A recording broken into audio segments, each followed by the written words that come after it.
ನಮಸ್ತೆ. 19/4/2025 ಶನಿವಾರ. ಕೃಷ್ಣ ಪಕ್ಷ ಅನ್ನುವ ಕರೆಯುವ ಚಂದ್ರ. ಇವತ್ತು ಷಷ್ಠಿ ತಿಥಿ ಇದೆ. ಶಶ ಷಷ್ಠಿ 6 ಅಂದರೆ 6ನೇ ತಿಥಿ. ಬೆಳಗ್ಗೆಯಿಂದ ಸಂಜೆ 6:22:06 ಷಷ್ಠಿ ಇದೆ. ಇವತ್ತಿನ ನಕ್ಷತ್ರ ಮೂಲ ನಕ್ಷತ್ರ. ಬೆಳಗ್ಗೆಯಿಂದ 10:20:45 ಮೂಲ ನಕ್ಷತ್ರವಿದೆ. ಮೂಲ ನಕ್ಷತ್ರ ಇರುವ 10:21 ಕಾರ್ಯಸಿದ್ಧಿ ಉಂಟು, ಆದ್ದರಿಂದ ಶುಭವಾಗಿದೆ. ಆನಂತರ ಅಂತಂದರೆ 10:21 ಮೇಲೆ ಪೂರ್ವಾಷಾಢ ನಕ್ಷತ್ರ. ಅಭಿವೃದ್ಧಿ ಕುಲವೃದ್ಧಿ ಉಂಟು, ಆದ್ದರಿಂದ ಈ ದಿನ ಶುಭವಾಗಿದೆ. ಆದರೆ ವಾರ ಶನಿವಾರ, ಆದ್ದರಿಂದ ಯಾರು ಮುಹೂರ್ತ ಕಾರ್ಯಗಳು ಮಾಡೋದಿಲ್ಲ. ಆದರೂ ಕೂಡ ಕೆಲವು ಒಳ್ಳೆಯ ಕಾರ್ಯಗಳನ್ನ ಮಾಡ್ಬೋದು, ಧರ್ಮ ಕಾರ್ಯಗಳನ್ನ ಮಾಡ್ಬೋದು.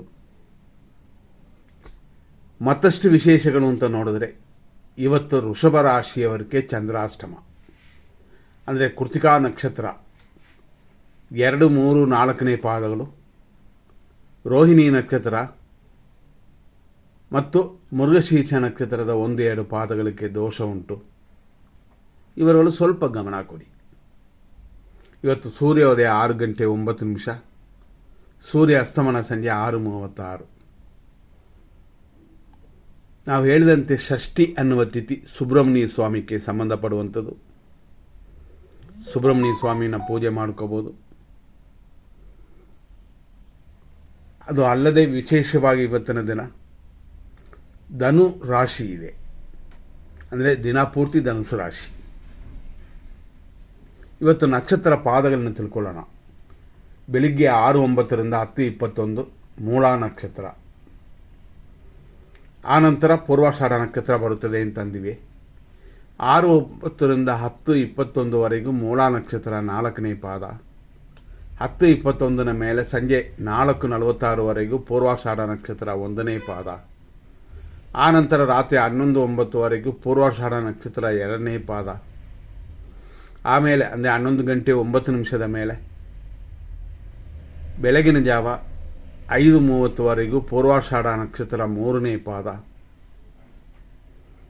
ಆನಂತರ ಅಂದರೆ ಬೆಳಗಿನ ಜಾವ 5:30 ಮೇಲೆ ಪೂರ್ವಾಷಾಢ ನಕ್ಷತ್ರದ 4ನೇ ಪಾದ. ಇದೇ ಪೂರ್ವಾಷಾಢ ನಕ್ಷತ್ರ ನಾಳೆಯೂ ಇದೆ, ಅಂದರೆ ಭಾನುವಾರ. ನಾಳೆ ಸಪ್ತಮಿ. ಪೂರ್ವಾಷಾಢ ನಕ್ಷತ್ರ 11:48 ನಾಳೆ ಇದೆ.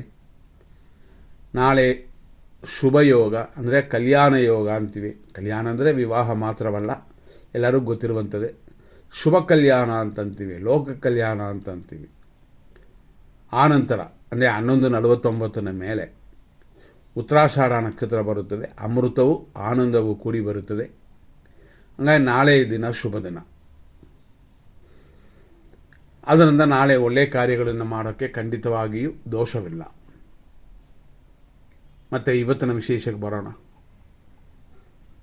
ಇವತ್ತಿನ ದಿನದಲ್ಲಿ 100% ಒಳ್ಳೆಯ ಟೈಮ್ನ ಹುಡ್ಕೋಣ. ಯಾಕೆಂತಂದರೆ ನಾವು ಫಸ್ಟೇ ಹೇಳಿದಂತೆ ಈ ಪೂರ್ವಾಷಾಢ ನಕ್ಷತ್ರ, ಉತ್ತರಾಷಾಢ ನಕ್ಷತ್ರ ಈ ರೀತಿಯಾಗಿ ನಕ್ಷತ್ರಗಳು ಇರುತ್ತದೆ. ಆದರೂ ಮೂಲ ಪೂರ್ವಾಷಾಢದಲ್ಲಿ ಮೂಲ ನಕ್ಷತ್ರದಲ್ಲಿ ಶುಭ ಕಾರ್ಯ ಉಂಟು. ಪೂರ್ವಾಷಾಢ ನಕ್ಷತ್ರದಲ್ಲಿ ಒಳ್ಳೆಯ ಕಾರ್ಯಗಳುಂಟು, ಮುಹೂರ್ತ ಕಾರ್ಯಗಳಿಲ್ಲ. ಒಳ್ಳೆಯ ಕಾರ್ಯಗಳು ಅಂತಂದರೆ ಧರ್ಮ ಕಾರ್ಯಗಳು, ರಕ್ಷಣಾ ಕಾರ್ಯಗಳು, ಇಂಥದ್ದೆಲ್ಲ ಉಂಟು. ಇವತ್ತಿನ ಶನಿವಾರದಲ್ಲಿ ಮೂಲ ನಕ್ಷತ್ರ ಬಂದಿರುವ 10:21 ಖಂಡಿತವಾಗಿ ಶುಭವಾಗಿ ಇದೆ, ದೋಷವಿಲ್ಲ. ಆನಂತರವೂ ಶುಭವೇ. ಅದರಲ್ಲಿ ವಿಶೇಷವಾಗಿ ನಾವು ನೋಡೋದು ಏನಂತಂದರೆ 100% ಶುಭ ಸಮಯಗಳು. ಈ 100% ಶುಭ ಸಮಯಗಳಲ್ಲಿ ಬೆಳಿಗ್ಗೆ 7:01-8:35, ಬೆಳಿಗ್ಗೆ 10:51 ಮಧ್ಯಾಹ್ನ 1:54, ಮಧ್ಯಾಹ್ನ 3:31 ಸಂಜೆ 6:07, ಸಂಜೆ 6:23 ಫುಲ್ ಅಂತಂದರೆ ನಾಳೆ ದಿನ ರಾತ್ರಿ ಅಂದರೆ 12 ಗಂಟೆ ಕಳೆದು ಬೆಳಗಿನ ಜಾವದವರೆಗೂ ಶುಭವಾಗಿದೆ. ಅದೇ ಸಮಯದಲ್ಲಿ 100% ಅಶುಭ ಸಮಯಗಳನ್ನ ನೋಡೋಣ. 100% ಶುಭ ಸಮಯದಲ್ಲಿ ಪ್ರಾರಂಭ ಮಾಡಿರುವ ಕಾರ್ಯಗಳನ್ನು 100% ಅಶುಭ ಅಂತ ಇರುವ ಈಗ ನಾವು ಕೊಡುವ ಸಮಯದಲ್ಲಿ ಕಂಟಿನ್ಯೂ ಮಾಡುವುದು. ಆದರೆ 100% ಅಶುಭ ಸಮಯ ಅಂತ ಯಾವುದನ್ನು ಕೊಟ್ಟಿರ್ತೀವೋ ಆ ಸಮಯದಲ್ಲಿ ಯಾವ ಕಾರ್ಯಗಳನ್ನು, ಮುಹೂರ್ತ ಕಾರ್ಯಗಳು, ನೂತನ ಕಾರ್ಯಗಳನ್ನು ಪ್ರಾರಂಭ ಮಾಡಬಾರದು. ಬೆಳಿಗ್ಗೆ 6:09 6:59ವರೆಗೂ ದುರ್ಮುಹೂರ್ತ, ಶುಭವಲ್ಲ, ಅಶುಭ. ಬೆಳಿಗ್ಗೆ 8:37 10:21ವರೆಗೂ ನಕ್ಷತ್ರ ವಿಷಘಟಿಕಾ ಕಾಲ, ಅಂದರೆ ಮೂಲ ನಕ್ಷತ್ರವೇ ವಿಷವಾಗುತ್ತದೆ. ಹಂಗಾಗಿ ಯಾರೆಲ್ಲ ಮೂಲ ನಕ್ಷತ್ರದಲ್ಲಿ ಹುಟ್ಟಿದ್ದೀರೋ ಅವರೆಲ್ಲ ಸ್ವಲ್ಪ ಗಮನ ಕೊಡಿ. 9:12 10:45ವರೆಗೂ ವಿಷಕಾಲ. ಆ ಸಮಯದಲ್ಲಿ ಹೊಸದಾಗಿ ಔಷಧಿ ತಗೊಳ್ಳೋದು, ಆಪರೇಷನ್ ಮಾಡಿಸ್ಕೊಳ್ಳುವಂಥದ್ದನ್ನು ಸ್ವಲ್ಪ ದೂರ ಮಾಡಿ. 10:46 ಮೇಲೆ ಓಕೆ. ಇದರಲ್ಲಿ ರಾಹು ಕಾಲವೂ ಬರುತ್ತದೆ 9:16 10:49ವರೆಗೂ. ಹಂಗಾಗಿ ಓಕೆ ಅಂತಂದರೂ ಕೂಡ 10:49 ಮೇಲೆ, ಹೆಚ್ಚು ಕಮ್ಮಿ 11 ಗಂಟೆ ಮೇಲೆ ಅಂತ ಇಟ್ಕೊಳ್ಳಿ, ಒಳ್ಳೆಯ ಸಮಯ ಬರುತ್ತದೆ. ಈ 9:16 10:49ವರೆಗೆ ಇರುವಂಥ ರಾಹು ಕಾಲದಲ್ಲಿ ದೇವಿಗೆ ಪೂಜೆ ಮಾಡುವುದು, ನಿಂಬೆಯನ್ನು ದೀಪ ಹಚ್ಚಬಹುದು. ಮಧ್ಯಾಹ್ನ 1:56 3:29ವರೆಗೂ ಯಮಕಂಡ ಕಾಲ ಇದೆ. ಸ್ವಲ್ಪ ಪ್ರಯಾಣಗಳಲ್ಲಿ ಗಮನ ಕೊಡಿ. ಪ್ರಾರಂಭ ಮಾಡೋದನ್ನು ಸ್ವಲ್ಪ ಹಿಂದೆ ಅಥವಾ ಮುಗಿದ ಮೇಲೆ ಸ್ವಲ್ಪ ಮುಂದೆ ಬಿಟ್ಟು ಸ್ಟಾರ್ಟ್ ಮಾಡಿ. ಸಂಜೆ 6:09 6:21ವರೆಗೂ ಮೃತ್ಯು. ಈ ರೀತಿ ಇವತ್ತಿನ ದಿನವಿದೆ. ನೋಡಿಕೊಂಡು ನಿಮ್ಮ ಕಾರ್ಯಗಳನ್ನ ಮಾಡಿ. ಇವತ್ತಿನ ದಿನಕ್ಕೆ ಮತ್ತಷ್ಟು ವಿಶೇಷಕ್ಕೆ ಹೋಗೋಣ. ಇವತ್ತಿನ ತಾರಾಬಲ ಮತ್ತು ಚಂದ್ರಬಲವನ್ನು ನೋಡೋಣ. ತಾರಾ ಅಂತಂದರೆ ನಕ್ಷತ್ರ, ಚಂದ್ರಬಲ ಅಂತಂದರೆ ರಾಶಿ. ಇವತ್ತಿನ ನಕ್ಷತ್ರಕ್ಕೆ ನಿಮ್ಮ ನಕ್ಷತ್ರ ಅನುಕೂಲಕರವಾಗಿದೆಯಾ ಇದನ್ನು ನೋಡುವಂಥದ್ದೇ ತಾರಾ ಚಂದ್ರಬಲ. ಅಶ್ವಿನಿ ನಕ್ಷತ್ರ ಮೇಷರಾಶಿಯವರಿಗೆ ಇವತ್ತಿನ ದಿನ ಪ್ರಕಾರ ಫಸ್ಟ್ ಮೂಲ ನಕ್ಷತ್ರವಿದೆ 10:21ವರೆಗೂ. ಜನ್ಮತಾರೆ ಅಂತಂತೀವಿ. ಯಾಕೆಂದರೆ ಅಶ್ವಿನಿ, ಮಕ, ಮೂಲ ಒಂದು ಗ್ರೂಪು. ಆದ್ದರಿಂದ ಜನ್ಮತಾರೆ ಸ್ವಲ್ಪ ಕಾರ್ಯತಡೆ. ಅದಕ್ಕಿಂತ 10:21 ಮೇಲೆ ಶುಭವಾಗಿದೆ. ಭರಣಿ ನಕ್ಷತ್ರ ಮೇಷರಾಶಿಗೆ 10:21ವರೆಗೂ ಅನುಕೂಲಕರವಾಗಿದೆ. ಮಿತ್ರಧಾರೆ ಇದೆ, ಪರಮ ಮಿತ್ರಧಾರೆ ಇದೆ. ಆ ನಂತರ ಹೇಳಿಕೊಳ್ಳುವಂತೆ ಇಲ್ಲ, ಸ್ವಲ್ಪ ಗಮನ. ಕೃತಿಕಾ ನಕ್ಷತ್ರ 1ನೇ ಪಾದ ಮೇಷರಾಶಿ. ಇವತ್ತು ದಿನಪೂರ್ತಿ ಶುಭಕರವಾಗಿದೆ. ಒಳ್ಳೆಯ ಕಾರ್ಯಗಳಿಗೆ ಅಡ್ಡಿ ಇಲ್ಲ. ಕೃತಿಕಾ ನಕ್ಷತ್ರ ವೃಷಭ ರಾಶಿ, ಅಂದರೆ 2, 3, 4ನೇ ಪಾದಗಳು. ಮಿತ್ರ, ಪರಮ ಮಿತ್ರ ಅಂತ ಶುಭಕರವಾಗಿದೆ. ರೋಹಿಣಿ ನಕ್ಷತ್ರ ವೃಷಭ ರಾಶಿ, ಟೆನ್ಷನ್ ಉಂಟು 10:21ವರೆಗೂ. 10:21 ಮೇಲೆ ಪರವಾಗಿಲ್ಲ. ಆದರೂ ಇವತ್ತು 50% ಮಾತ್ರನೇ ಚೆನ್ನಾಗಿರೋದು. ಮೃಗಶೀರ್ಷ ನಕ್ಷತ್ರ ವೃಷಭ ರಾಶಿ, ಅನುಕೂಲವಿದೆ. ಆದರೂ ಆರೋಗ್ಯದ ಕಡೆ ಗಮನ 10:21ವರೆಗೂ. 10:21 ಮೇಲೆ ಟೆನ್ಷನ್ ಜಾಸ್ತಿ ಆಗುತ್ತದೆ. ಆರೋಗ್ಯದಲ್ಲಿ ಹೆಚ್ಚಾಗಿ ಖರ್ಚುಗಳು ಬರುತ್ತದೆ. ಆರೋಗ್ಯದ ವಿಷಯವಾಗಿ ಗಮನ ಕೊಡಿ.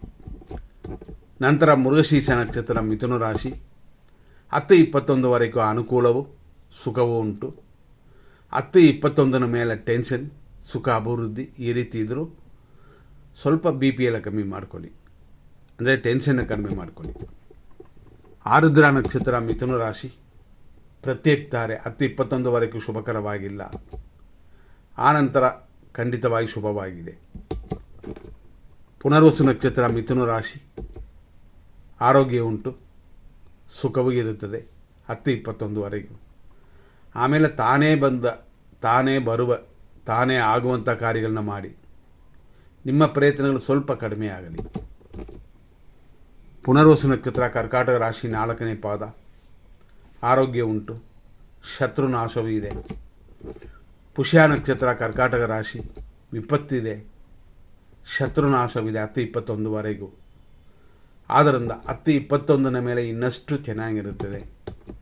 ಆಶ್ಲೇಷ ನಕ್ಷತ್ರ ಕರ್ಕಾಟಕ ರಾಶಿ, ಸಂಪತ್ತು 10:21ವರೆಗೂ ಅನುಕೂಲಕರವಾಗಿದೆ. ಆಮೇಲೆ ಶುಭವಾಗಿಲ್ಲ. ಮಖ ನಕ್ಷತ್ರ ಸಿಂಹರಾಶಿ, ಜನ್ಮತಾರೆಯು ಕಾರ್ಯವಿಘ್ನವು 10-21ವರೆಗಿದೆ. ಆನಂತರ ಸಂಪತ್ತು ಉಂಟು, ಸ್ವಲ್ಪ ಕಾರ್ಯವಿಘ್ನಗಳಿದೆ, ವಿನಾಯಕನ ಪೂಜೆ ಮಾಡಿಕೊಳ್ಳಿ. ಪುಬ್ಬ ನಕ್ಷತ್ರ ಸಿಂಹರಾಶಿ, ಪರಮ ಮೈತ್ರಿ ಇದ್ದಾರೆ, ಹಂಗೆ 10-21ವರೆಗೂ ಓಕೆ ಸರಿ ಅಂತ ಹೇಳ್ಬೋದು. ಆನಂತರ ಅಷ್ಟೊಂದಿಲ್ಲ. ಉತ್ತರ ನಕ್ಷತ್ರ ಸಿಂಹರಾಶಿ, ಮಿತ್ರಧಾರೆ, ಪರಮ ಮಿತ್ರಧಾರೆ ಅಂತ ಶುಭಕರವಾಗಿದೆ. ಹಂಗಾಗಿ ಈ ದಿನ ನಿಮಗೆ ಪರವಾಗಿಲ್ಲ. ಉತ್ತರ ನಕ್ಷತ್ರ ಕನ್ಯಾ ರಾಶಿ, ಅಂದರೆ 2, 3, 4ನೇ ಪಾದಗಳು, ದಿನಪೂರ್ತಿ ಪರವಾಗಿಲ್ಲ. ಸ್ವಲ್ಪ ಊಟ ತಿಂಡಿಯಲ್ಲಿ ನಿಮ್ಮ ಆರೋಗ್ಯನ ಮೇಂಟೈನ್ ಮಾಡಿಕೊಳ್ಳಿ.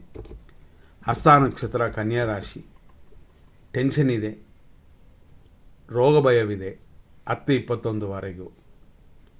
ಬೆಳಿಗ್ಗೆ ಗ್ಯಾಸ್ ಟ್ರಬಲ್ಗೆ ಮೆಡಿಸಿನ್ ತೊಗೊಳ್ಳೋರು ಕರೆಕ್ಟಾಗಿ ಮರ್ಯಾದೆ ತಗೊಳ್ಳಿ. ಆಮೇಲೆ ಬರುವಂಥ ಪೂರ್ವಾಷಾಢ ನಕ್ಷತ್ರ ಮಿತ್ರಧಾರೆಯಾಗಿದೆ, ಅಂದರೆ ಅನುಕೂಲಕರವಾಗಿದೆ. ಚಿತಾ ನಕ್ಷತ್ರ ಕನ್ಯಾ ರಾಶಿ ಅನುಕೂಲ, ಆದರೆ 10-21 ಮೇಲೆ ಅಷ್ಟು ಹೇಳ್ಕೊಳ್ಳುವಂತೆ ಇಲ್ಲ. ಚಿತಾ ನಕ್ಷತ್ರ ತುಳಾರಾಶಿ ಅನುಕೂಲವಿದೆ, ಲಾಭವೇ ಇದೆ. ಸ್ವಾತಿ ನಕ್ಷತ್ರ ತುಳಾರಾಶಿ 10-21 ಮೇಲೆ ಅನುಕೂಲವಿದೆ, ಲಾಭವೂ ಇದೆ.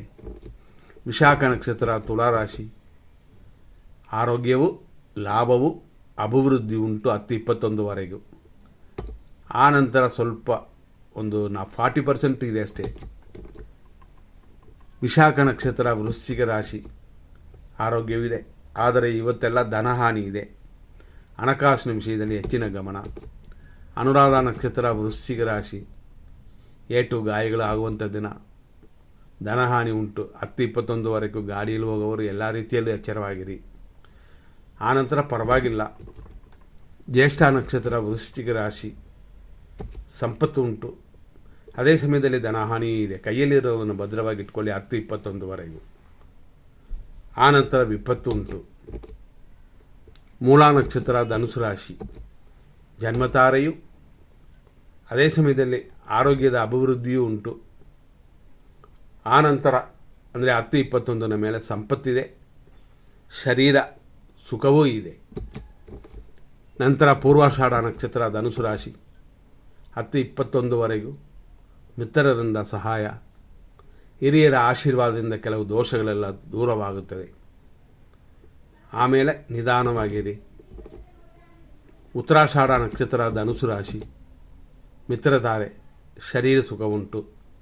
ಆನಂತರ ಪೂರ್ವಾಷಾಢ ನಕ್ಷತ್ರ ಬರುವ ಸಮಯ ಅಂದರೆ 10-21 ಮೇಲೆ ಪರಮ ಮೈತ್ರಿ ಧಾರೆಯಾಗಿ ಆರೋಗ್ಯದಲ್ಲೂ ಚೇತರಿಸ್ಕೊಳ್ತೀರಾ, ಸರಿಯಾಗಿ ನೋಡಿಕೊಳ್ಳಿ. ಉತ್ತರಾಷಾಢ ನಕ್ಷತ್ರ ಧನುಸು ರಾಶಿ ಬಿಟ್ಟು ಮಕರ ರಾಶಿ ಬರುತ್ತದೆ. ಈ ಮಕರ ರಾಶಿಯಲ್ಲಿ ವಿಶೇಷವಾಗಿ ಮಿತ್ರಧಾರೆ, ಪರಮ ಮೈತ್ರಿ ಧಾರೆ ಅಂತ ಇವತ್ತು ದಿನಪೂರ್ತಿ ಚೆನ್ನಾಗಿದೆ. ಶ್ರವಣ ನಕ್ಷತ್ರ ಮಕರ ರಾಶಿ, 10-21 ಮೇಲೆ ಮಿತ್ರಧಾರೆಯು ಸ್ವಲ್ಪ ವ್ಯಯವೂ ಉಂಟು. ಧನಿಷ್ಠ ನಕ್ಷತ್ರ ಮಕರ ರಾಶಿ, ಅನುಕೂಲವಿದೆ, ವ್ಯಯವಿದೆ, ಗಮನ. ಧನಿಷ್ಠ ನಕ್ಷತ್ರ ಕುಂಭರಾಶಿ, ಅನುಕೂಲದ ತಾರೆ, ಇಷ್ಟಾರ್ಥ ಸಿದ್ಧಿಯೆಲ್ಲ ಉಂಟು. ಇದೆಲ್ಲ 10-21ವರೆಗೆ ಮಾತ್ರ. ಆಮೇಲೆ ಟೆನ್ಷನ್ ಇಲ್ಲದೆ ನೋಡ್ಕೊಳ್ಳಿ. ಷಷ್ಠಿ ಶತಪಿತ ನಕ್ಷತ್ರ ಕುಂಭರಾಶಿ, ಇದರಲ್ಲಿ ಜನನವಾದವರಿಗೆ ಪ್ರತ್ಯೇಕ ತಾರೆ, 10-21ವರೆಗೂ ಸರಿಯಾಗಿಲ್ಲ. ಆನಂತರ ಸಾಧಕ ತಾರೆ, ಇಷ್ಟಾರ್ಥ ಸಿದ್ಧಿಯೆಲ್ಲ ಉಂಟು. ಪೂರ್ವ ಭಾದ್ರಪದ ನಕ್ಷತ್ರ ಕುಂಭರಾಶಿ, ಆರೋಗ್ಯವಿದೆ, ಇಷ್ಟಾರ್ಥ ಸಿದ್ಧಿ ಇದೆ, 10-21ವರೆಗೂ ಚೆನ್ನಾಗಿದೆ. ಆನಂತರ ನೂತನ ಕಾರ್ಯಗಳನ್ನ ಯೋಚನೆ ಮಾಡಿ ಮಾಡಬೇಕಾಗ್ತದೆ. ನಂತರ ನೋಡುವಂಥದ್ದು ಪೂರ್ವ ಭಾದ್ರಪದ ನಕ್ಷತ್ರ 4ನೇ ಪಾದ ಮೀನರಾಶಿ, 10-21ವರೆಗೂ ಶುಭಕರವಾಗಿದೆ. ಆರೋಗ್ಯದಲ್ಲೂ ಚೇತರಿಸ್ಕೊಳ್ತೀರಾ. ಆನಂತರ ಹೇಳಿಕೊಳ್ಳುವಂತೆ ಇಲ್ಲ, ಸ್ವಲ್ಪ ಕೇರ್ ತಗೊಳ್ಳೋದು ಉತ್ತಮ. ಉತ್ತರ ಭಾದ್ರಪದ ನಕ್ಷತ್ರ ಮೀನರಾಶಿ, ಏಟು ಗಾಯಗಳು ಉಂಟು, ಅದೇ ಮಾಡುವ ಕೆಲಸಕ್ಕೆ ಏನು ತೊಂದರೆ ಇಲ್ಲ 10-21ವರೆಗೂ. ಆನಂತರ ಎಲ್ಲವೂ ಶುಭಕರವಾಗಿರುತ್ತದೆ. ರೇವತಿ ನಕ್ಷತ್ರ ಮೀನರಾಶಿ, ಹಣಕಾಸಿನ ವರಮಾನ, ಉದ್ಯೋಗದಲ್ಲಿ ಅಭಿವೃದ್ಧಿ, ಇದೆಲ್ಲ 10-21ವರೆಗೂ. ಕಾಮನಾಗಿ ಉದ್ಯೋಗ ಅಭಿವೃದ್ಧಿ ಅಂತ ಯಾರಿಗೆಲ್ಲ ಹೇಳಿರ್ತೀವೋ ಅಂಥವರು ಕೆಲಸಗಳು ಇಲ್ಲದೇ ಇರೋರು ಕೆಲಸಗಳು ಹುಡುಕ್ಬೋದು, ಅಥವಾ ಇರುವ ಕೆಲಸದಲ್ಲಿ ಒಳ್ಳೆಯ ಹೆಸರು ತೊಗೋಬೋದು. ಆ ರೀತಿ ನಡ್ಕೋಬೇಕು. ಇಂಥದೆಲ್ಲ ಫಾಲೋ ಮಾಡಿದ್ರೆ ಖಂಡಿತವಾಗಿ ಚೆನ್ನಾಗಿರುತ್ತದೆ. ಮುಂದಿನ ಸಂಚಿಕೆಯಲ್ಲಿ ನೋಡೋಣ. ಧನ್ಯವಾದಗಳು.